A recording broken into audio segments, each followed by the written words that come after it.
السلام عليكم ورحمة الله وبركاته. اللهم صل وسلم وبارك على سيدنا محمد. النهاردة هنعمل مع بعض المحشي من الأكلات الجميلة اللذيذة اللي أعتقد ما فيش حد ما بيحبش المحشي. حتى لو في نوع معين ما بيحبهوش فأكيد باقي الأنواع بيحبوها. المحشي من الأكلات الجميلة جدا واللذيذة جدا. هنعمل مع بعض المحشي خطوة بخطوة من أول التسبيكة والحشو والتسوية لحد الأكل. يلا نبدأ مع بعض. هنبدأ بسم الله. معايا طاسة على النار هحط فيها كمية زيت وهحط البصل مقطع مكعبات. انا قلت كمية زيت لان انا هحط برضو كمية بصل. هحط حوالي كيلو بصل. المحشي من الاكلات اللي بتحب البصل الكتير وبتحب الخضرة الكتير والطماطم الكتير. كل ما تكرمي المحشي وتتبليه كويس وتبهريه كويس وتهتمي بيه كويس، كل ما يطلع الطعم لذيذ جدا وخطير جدا ويطلع معاك طعم حكاية. في ناس بتعمل المحشي ني في ني، يعني بصل ني، طماطم مبشورة، توم ني، خضرة،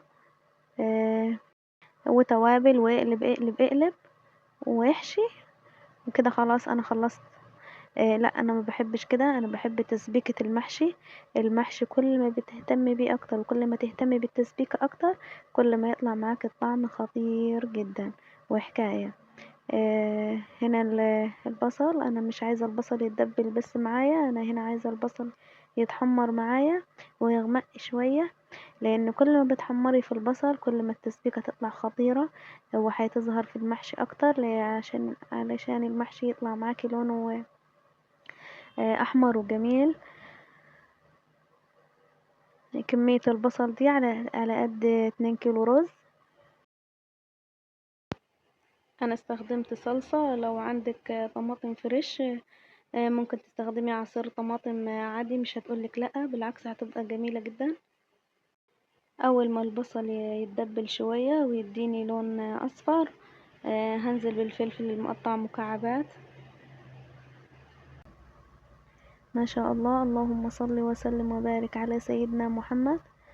هنا البصلة بدأت تصفر شوية، هنزل بقرنين 3 فلفل. القرنين 3 فلفل دول انا نازله بيهم عشان ادبلهم مع البصله.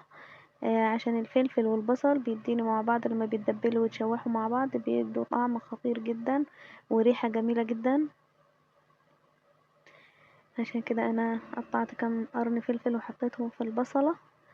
واول ما تحمر معايا البصله، هنا بدأت البصله تحمر، انا بس هستنى عليها شويه كم تقليبه كمان.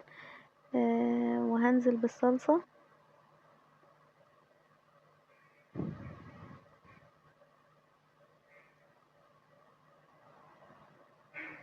كده تمام ما شاء الله.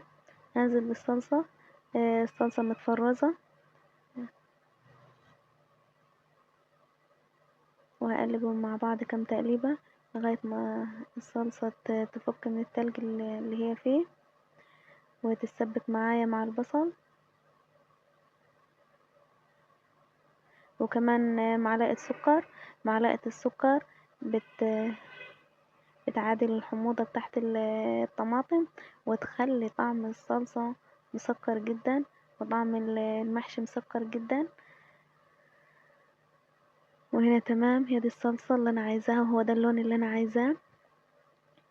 هسيبها بس كام غلوة لان انا مش عايزة يكون فيها مية خالص، انا عايزاها تكون متشربة خالص من المية بتاعتها. وهنا الفلفل والبتنجان انا غسلاهم كويس ومقوراهم ومقورة البتنجان. وشايلة الوردة بتاعت الفلفل. وهم هنا تمام وجاهزين على الحشو. وكمان في محشي كوسة، الكوسة دي ما كانتش في الخطة.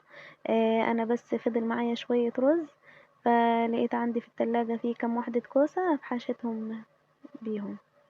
وهنا الرز 2 كيلو رز على الصلصة اللي انا عملتها، على كمية الخضرة اللي انا مقطعاها، على معلقة كبيرة توم ومعلقتين كبار توابل.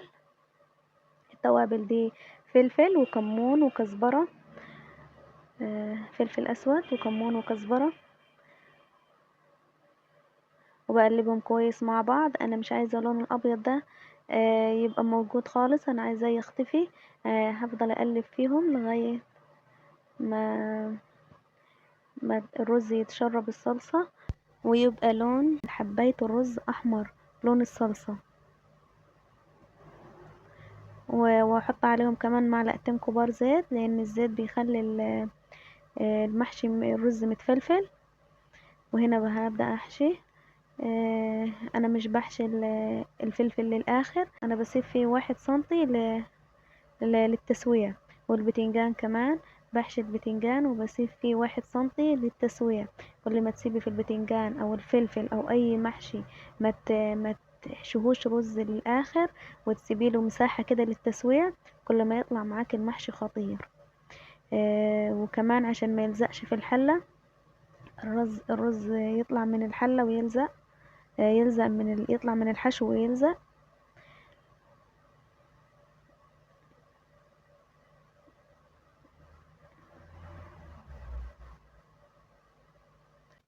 اللهم صل وسلم وبارك على سيدنا محمد.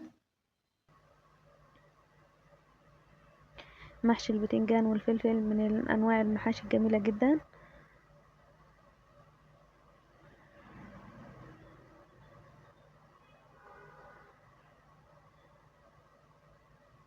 هخلص باقي المحشي ونرجع مع بعض.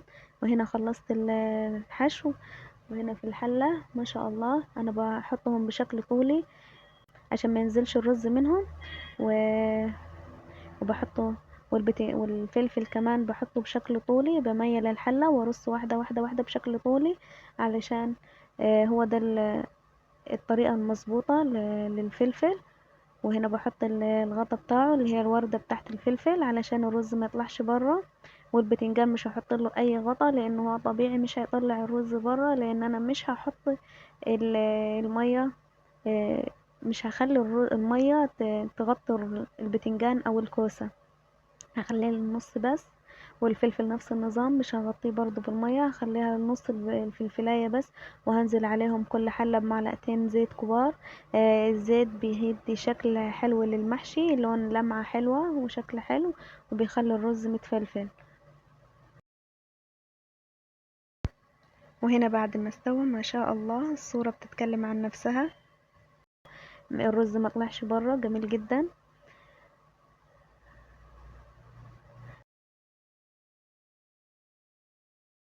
وهنا محشي البتنجان والكوسة برضو خطير وجميل، مفيش ولا حبة ولا حباية فلفل او كوسة او بتنجان لزقت، كله تمام. وهنا خلاص استوى وجاهز على الاكل، ما شاء الله، الله اكبر. اذا عجبكم الفيديو ما تنسونيش في اللايك والاشتراك في القناة. دمتم في رعاية الله، والسلام عليكم ورحمة الله وبركاته.